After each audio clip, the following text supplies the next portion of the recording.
জাতিসংঘের সাধারণ পরিষদের ৮১তম অধিবেশনের সভাপতি নির্বাচিত হয়ে দেশে ফেরার পর পররাষ্ট্রমন্ত্রী ডক্টর খলিলুর রহমান বলেছেন, বিজয়ী হয়ে ছুটি নেওয়ার বিষয়ে এখনো কোনো সিদ্ধান্ত নয়।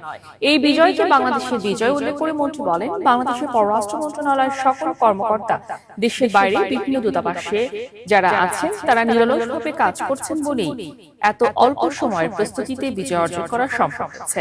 বিকালে পররাষ্ট্র মন্ত্রণালয়ের সাংবাদিকদের মুখোমুখি হয়ে তিনি এসব কথা বলেন।